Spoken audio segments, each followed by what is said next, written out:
Saudações santistas, jovens. Eu sou o Mestre Ribas do Grupo Capoeira Santista. Hoje é o dia 15 de agosto de 2019 e no vídeo de hoje eu quero falar um pouco sobre o conceito de jogar capoeira, principalmente aqui na nossa escola. Mas antes eu quero convidar você que ainda não é inscrito no nosso canal, que se inscreva e que ative as notificações. Se você gostar do conteúdo, curta, comente, compartilhe com seus amigos em suas redes sociais, beleza? Bom, agora indo direto ao assunto, jogar capoeira é basicamente saber atacar e contra-atacar o seu oponente, bem como saber se esquivar e se defender dos ataques e contra-ataques dele. Então fica mais ou menos assim: ataques, contra-ataques,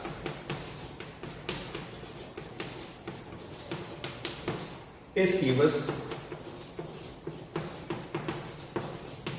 e defesas.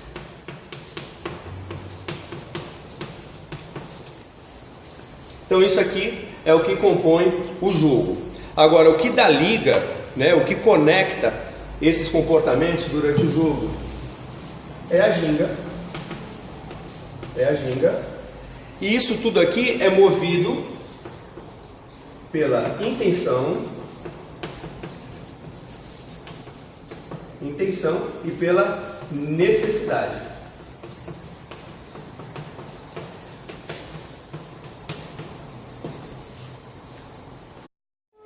Bom, até aí tudo bem, até me parece bem óbvio, né? Pensar jogo de capoeira dessa forma. Mas então por que é tão importante conversar sobre isso? Porque também é óbvio que esses elementos, né, o conceito de cada um desses elementos difere demais de escola para escola, de grupo para grupo, de estilo para estilo.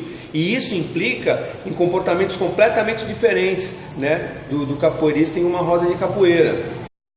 Por exemplo, aplicar como ataque um galopante, que é um tapa, né, contra o rosto do oponente, assim com a mão encaranguejada, né, como dizem os antigos, é legítimo em qualquer roda de capoeira? Vou tentar ampliar esse exemplo. Então tem dois capoeiristas na roda jogando e um deles tem a intenção de aplicar uma rasteira no outro. E ele entra com ímpeto para fazer isso, só que ele erra o tempo. E o outro, percebendo, né, essa intenção, ele antecipa e dá-lhe um galopante no pé da orelha desse capoeirista que teve essa intenção. Isso é legítimo em qualquer roda de capoeira? Fica aí a pergunta. É por essa razão que eu quero compartilhar, né, com os meus alunos e amigos, né, do meu trabalho, o conceito, né, de cada um desses elementos aqui, né, na nossa escola e as características, né, de cada um deles, para que fique bem entendido, né, a dinâmica do nosso jogo, né, o que é jogar capoeira, né, aqui na nossa escola. Então vamos começar pela ginga. Ginga é tudo que eu faço com o meu corpo, é todo o balanço, né, que eu faço com o meu corpo para conectar esses elementos, né? Tudo sempre dependendo, né, da intenção e da necessidade. Aquele movimento, né, que normalmente, né, o iniciante aprende, né, no início do aprendizado, eu chamo de ginga pedagógica.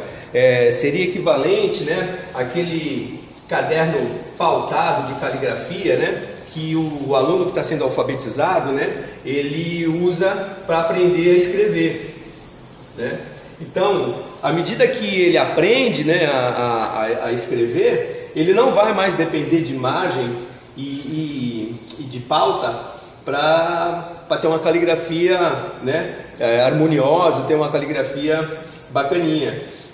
Então é mais ou menos assim que eu vejo a ginga. Eu digo isso porque é engraçado. Às vezes eu estou falando sobre isso, né, com os alunos iniciantes e eles falam assim: pô, mestre, mas você fala muito sobre a importância, né, da ginga, mas quando você está jogando eu não te vejo gingar. Aí eu dou risada, eu falo assim: não, você não me vê fazer isso aqui, ó, na roda, né? Você não me vê mais, né, fazer isso na roda, né? Mas todo o balanço, tudo que eu faço para ligar esses elementos é ginga, né? Então é mais ou menos assim que eu tento passar para o aluno, porque à medida que ele vai se apropriando, né, dessa movimentação, né, até assim como a caligrafia, né, que à medida que você aprende a escrever, né, você passa a ter uma caligrafia própria, assim deve ser a ginga também. Aliás, é muito comum, né, eu fazer essas comparações, essas analogias, né, com a escrita, né, por exemplo, para tentar fazer o aluno entender, né, a dinâmica do nosso jogo, né? E toda vez que eu uso o termo pedagógico, ele quer dizer aquilo que é próprio para a iniciação, né? Aquilo que é próprio para o aprendizado. Então, por exemplo, ginga pedagógica. Ginga pedagógica é aquela estrutura básica, né? Aquela movimentação básica, né? Através da qual o aluno aprende a gingar, né? Mas à medida que ele vai se familiarizando não só com essa estrutura básica, né, mas com os elementos, né, que a gente vai acrescentando, né, ao longo dos ensinamentos, quanto menos ele depender dessa estrutura básica, melhor é o desempenho dele para a nossa dinâmica de jogo.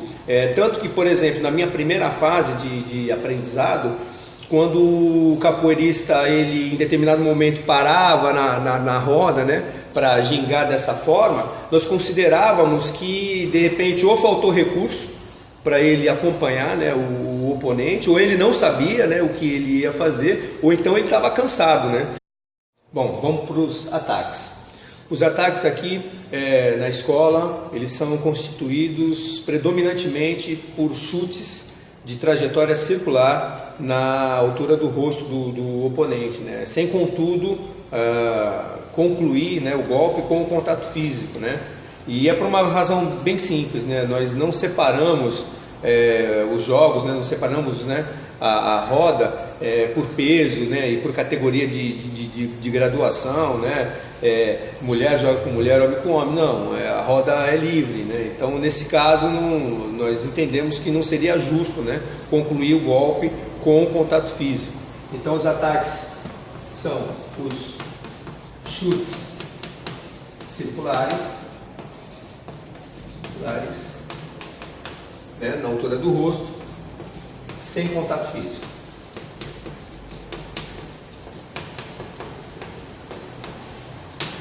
Pelas razões que eu acabei de explicar. Quanto aos contra-ataques, primeiro eu preciso entender que contra-atacar o meu oponente é atacá-lo durante o golpe dele, né? Durante o ataque dele, né? E como nós fazemos isso? Predominantemente com os desequilibrantes, né? Ou seja, eu posso induzi-lo, né, a me chutar, e durante o chute dele eu entrar com uma rasteira, com uma vingativa, ou mesmo com uma tesoura.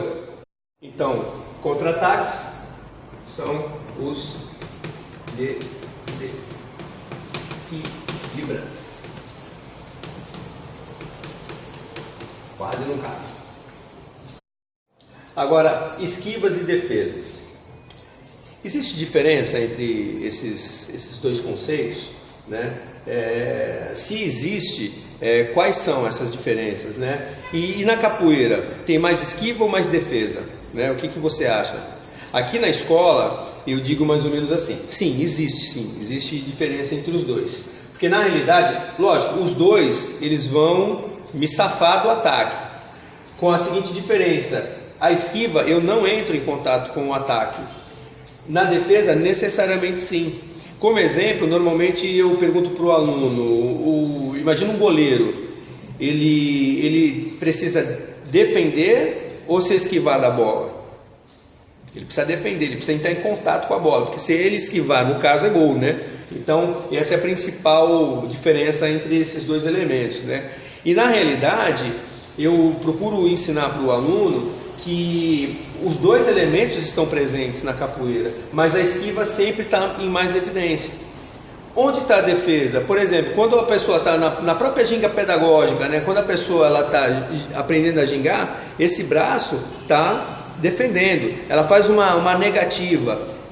A negativa é a esquiva, mas esse braço que ela levanta é a defesa. Então, os dois elementos, eles estão presentes na capoeira, pelo menos na nossa capoeira, mas a esquiva está sempre em evidência. No caso das esquivas, vale a pena lembrar que esquivar, então, é tudo aquilo que eu faço, né, para me livrar do ataque, sem entrar em contato com ele, mas que me mantém em condição de continuar jogando, né? É por essa razão que é muito importante, né, o aluno treinar para usar as esquivas clássicas, né, durante o jogo. E o que são as esquivas clássicas? São aquelas que estão catalogadas, né, na nossa lista de movimentos, né? E elas são aquelas que se consagraram, né, com o tempo, né, com o uso, né, de cada geração, que ia aprimorando a movimentação até conferir essa forma eficiente, né, de esquivar e me manter em condição de jogo. Então, um pêndulo, as várias negativas, as resistências, né, são exemplos de esquivas clássicas, né, aqui na nossa escola. Bom, como puderam ver aí, eu dei uma apagada aí na lousa, né, porque está na hora de encerrar esse vídeo, senão ele fica muito longo. Mas antes eu vou tratar de duas características essenciais para o nosso jogo, que é a continuidade e a acrobacia, né?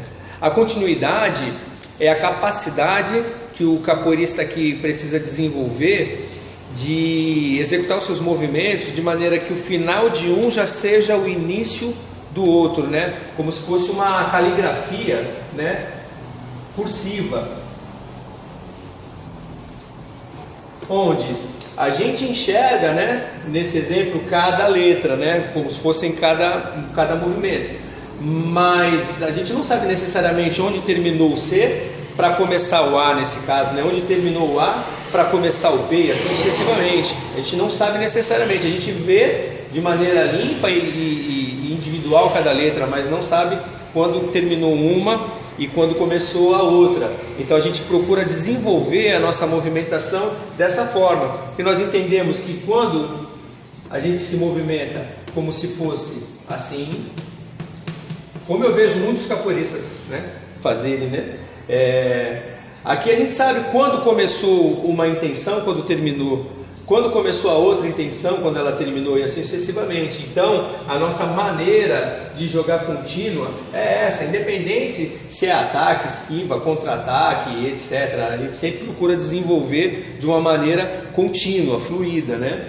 Sempre, lógico, um em relação ao outro e tudo movido, como eu falei, né, pela intenção e pela necessidade, né?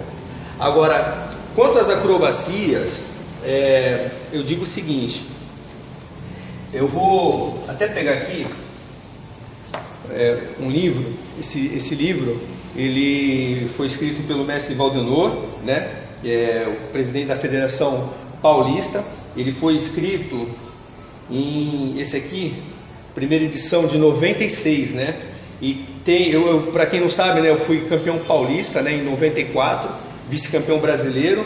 E na época as acrobacias elas já eram muito criticadas, né? E ele dedicou um capítulo, né, para as acrobacias, né? Então na página 148, né, desse livro aqui, está até grifado, diz assim: as acrobacias. A acrobacia já evoluiu tanto que até deveria preocupar o capoeirista, pelo uso desequilibrado da mesma em proporção aos demais movimentos que caracterizam o jogo da capoeira. Sem dúvida, são tremendamente atraentes, e não deveriam faltar nas demonstrações de quem já domina o jogo em si, mas incluí-las como capoeira é algo inadmissível. E já acontece com frequência. Isso aqui é de 96. Aí ele diz: em contrapartida, existem capoeiristas conscientes de sua utilização em relação à quantidade, tipo e momento de uso. É o caso dos amigos Ribas, Ribinhas, Storti, que são mestres e contramestres formados pela Associação Movimentos do Mestre Parada de Santos, São Paulo. Veja bem, aí ele continua aqui: essa equipe vem desenvolvendo um belíssimo trabalho didático sobre a construção e a inclusão das acrobacias no jogo da capoeira, assim como a execução e o aprimoramento de cada uma delas, das mais simples às mais complexas. Beleza, por que eu estou lendo isso aqui? Porque na realidade existia, assim, na minha concepção, existia um equívoco muito grande, né, sobre esse conceito de acrobacia. O que eu percebi é que assim, uma coisa é o capoeirista saber fazer uma acrobacia. Então ele vai lá, faz um que a gente chama aqui de bico de papagaio, ou faz um mortal, um gato, enfim. Ele saber fazer uma acrobacia. Outra coisa é ele ter uma condição acrobática no jogo, dentro desse contexto aqui que eu falei. É ele, no meio do desempenho, ele conseguir encaixar essa movimentação de caráter acrobático, que é diferente de você saber fazer uma acrobacia, no meio do jogo. Seria equivalente assim, nas minhas comparações. É aquele jogador que de repente ele recebeu a bola na área, e aí de repente não vai dar para ele matar, não vai dar, aí ele faz uma bicicleta, bate de voleio, vem do jeito que dá e faz. Então é aquele momento de necessidade e de intenção, né? Que faz com que aquela movimentação ganhe uma configuração, uma formatação completamente diferente da usual. Então a capoeira que eu aprendi, ela tinha essa característica. É lógico, nós treinávamos as acrobacias de maneira individual, mas para que fosse encaixada dentro desse contexto, que era mais ou menos assim. Se eu fosse escolher fazer o gol, eu queria fazer um gol de bicicleta, eu queria fazer um gol de letra, um gol de voleio, né? Eu não vou querer fazer um gol de canela, tá? Se bater na canela e entrar é gol, mas eu não vou querer fazer um gol de canela, eu vou querer fazer um gol de voleio, vou querer fazer um gol bonito, né? Outra coisa, assim, até óbvia, né, em relação às acrobacias, são as funções, né, de cada uma delas, né, a característica. Se tem característica de esquiva, ou se tem característica de ataque, pelo menos, né, para ser encaixada nesse contexto, né, porque também, lógico, tinha muitos capoeiristas que, de repente, ao entrar na roda, cumprimentava e saia gato, como se fosse um ginasta, né? E isso, até por nós, né, no jogo, era condenado, né? Se é numa apresentação, ele está fazendo individual, tranquilo, está mostrando a condição dele, mas dentro do jogo, até porque a roda era minúscula, né? Como é que ia fazer um negócio desse, né? Não tinha a menor condição. Bom, mais uma vez, tentei sintetizar ao máximo, né, esse tema, mas eu quero encorajar você, né, que teve paciência de assistir esse vídeo até agora, né, a usar a área de comentários, né, para enriquecer o tema, né, ou mesmo para tirar alguma dúvida ou fazer alguma crítica, enfim.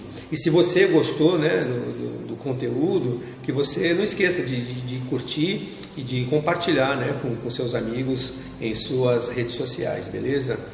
Então é isso, até o próximo vídeo. Juízo na cabeça, capoeira no pé, e está dito.